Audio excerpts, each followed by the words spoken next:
Good morning, guys. It's a beautiful day out here. The sun is shining. Finally, the rain has quit. So the question I had now was, now that I put the leveling kit on my truck, is it going to fit in my garage? Now, obviously, everybody's residential garage is going to be a little bit different. But here in my part of the country, my garage is pretty much standard size.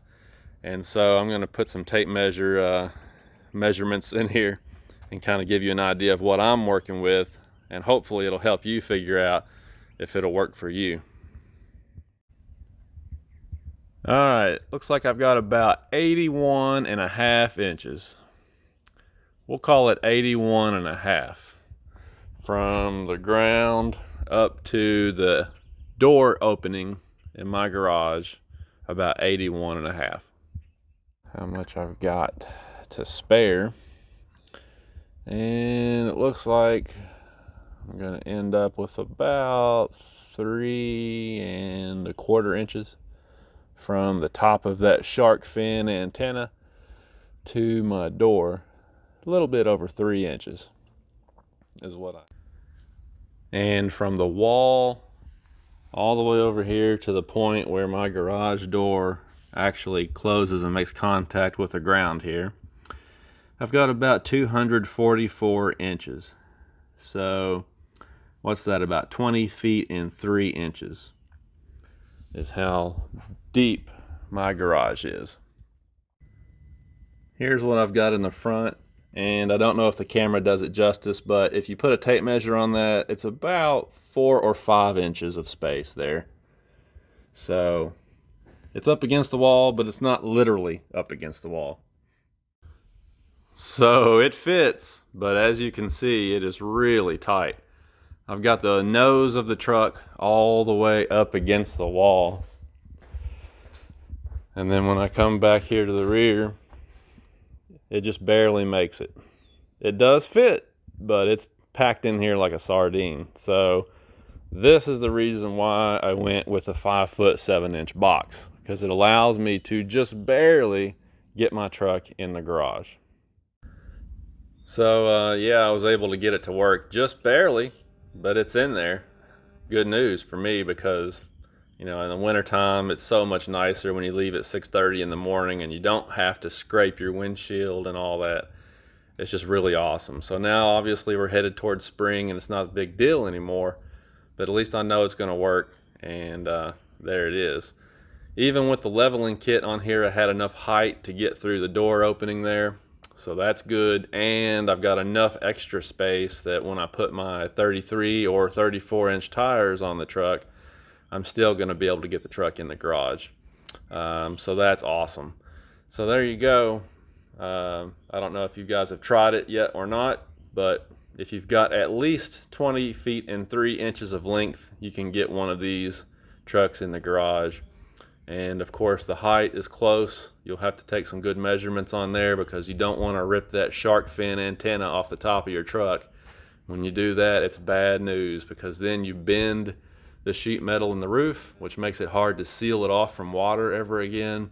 It can just be a nightmare. So make sure you take some measurements on your garage before you pull it in here. You don't want to rip that antenna off. But mine fit pretty good with 3 inches of spare, so I'm happy to report that just like the Jeep Gladiator, I'm able to get this truck happily inside a garage. So something else that I've been thinking about since I got this truck is, am I going to do my own oil changes, or am I going to take it to the dealership? And the reason I'm debating on that is because with these EcoDiesels, the oil changes are ultra expensive, particularly on this 3rd generation EcoDiesel, because they changed the oil spec again. The owner's manual's kind of contradictory on that. It still mentions the Shell Rotella by name, but in another section of the owner's manual it talks about the new standard. I don't know the number right off the top of my head. I think it's material standard 12991 or something like that. Anyhow, one of the oils that meets that spec is the new Pennzoil Platinum Euro Formula 5W40, which sells for well over $10 a quart. And the oil filter lists for $92. So when I called my dealership, they quoted me $250 to do an oil and filter change on this truck, which is insane. And also it's hard to find the oil filters right now. So that's one of my big gripes, is that FCA's supply chain is horrible. And now with this pandemic going on and how hard Italy has been hit by this thing, their supply chain is non-existent. So good luck finding parts to do an oil change on this thing yourself. But I'm gonna try, if I can get the parts, to do it myself to save some money, I think.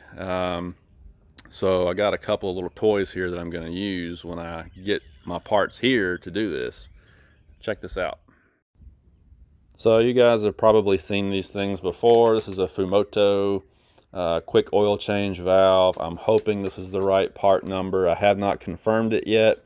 If you guys have confirmed this, drop a comment below. But when I looked it up on their website, it said this was the right part number. So when I do the oil change, we'll find out. But anyhow, everybody knows that diesel engine oil gets really, really nasty with the fuel pollution from these new emission systems and the soot and everything. And so I thought it would be nice to have one of these, because it'll help you to be able to drain the oil without getting it all over you. And you can put a little nipple on here. Well, some of these have longer nipples. You can choose. I got the short nipple, but anyway, I meant to say you can put a hose on here and drain the oil directly to your pan. So this will be really handy. And not only that, but one thing that I learned back when I had the Jeep Liberty with the VM diesel is that the aluminum oil pan threads can be stripped out really easily. And a lot of dealerships were stripping them out because they have a minimum wage employee changing the oil on those things, and they would get in there with a big monkey wrench and tighten it too much and then strip the oil pan out. So that can become a pain too. And if you do this, if you put this in there first time you change your oil, then you'll never have to worry about that again, because this thing obviously stays there. And it might be kind of hard to see, but this particular one also has a little plastic locking clip in there. So the idea of that is that it slides over your, where did it go? The lever right there. And it prevents it from accidentally draining between your oil change cycles. So you don't have to worry about this thing, getting shifted over and your oil coming out on you when you're headed down the road. So then that brings me back to the engine oil. And like I said, my owner's manual, I guess it's because it's early on in this Generation 3 EcoDiesel. I'm sure they'll correct it later on, but right now they've got some of the old info and some of the new info both in the owner's manual, and mine specifically mentions Shell Rotella by name. And the Shell Rotella T6 oil is easily available. You can find it at Walmart or wherever. I've seen it for like 56 bucks for 10 quarts at Walmart. So I think I'm going to go that way. I know it's a good oil, it's a proven oil, and since it mentions it by name in my owner's manual, I figure I have a pretty good case. In the future, if I did have an issue and they tried to blame it on my oil, I've got a pretty strong case because my manual still mentions it. But just a heads up on that, the oil, the specs kind of contradictory on there. Everybody's trying to figure out what to go with. I think I'm going to stick with the T6. And then the oil filter, I found a place online called dieselfiltersonline.com. They are selling the new oil filter for the Gen 3 EcoDiesel for $43. And so I went ahead and placed an order, and they wrote me back about a week later and said, we don't have any of them in stock right now, but we can refund you. And I said, well, I'm still early on. I'm just trying to get my stuff together ahead of time. So I've got some time to wait.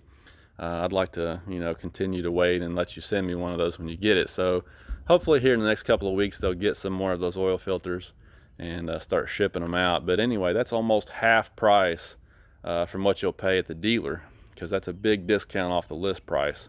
So I figured that I can end up doing the oil change myself here at home for about $100. And I'm going to keep really good receipts and records. I'm probably going to also send my oil off for analysis. I'll probably get some samples every time I do it, send it to Blackstone Labs and get an oil analysis done. So I'll have good records and good receipts on that, and hopefully that'll protect me in the future should I have any issues. But that's one of the things that's been on my mind since I got this truck. I guess all the issues with the first and second generation of the engine just kind of make me paranoid, and I'm trying to make sure that I can do what I can to take good care of this truck so that I hopefully can avoid a lot of those issues. Gosh, I think I'm gonna have to actually get my sunglasses out today. we're not used to seeing the sunshine around here anymore. But I guess that's all I've got for now. I'm gonna go get some work done down here in the barn. I've got some cleaning to do. Pretty soon we're gonna have to get the lawn mowers out and start mowing too. Spring has finally sprung. But I thank you guys for watching, and we're gonna have some more cool stuff with the off-road machines, ATVs, UTVs, as well as the EcoDiesel, the Toyota FJ80 my buddy bought. Hopefully a whole lot of cool stuff's coming this year. So thanks for watching. Stay tuned. We'll talk to you later.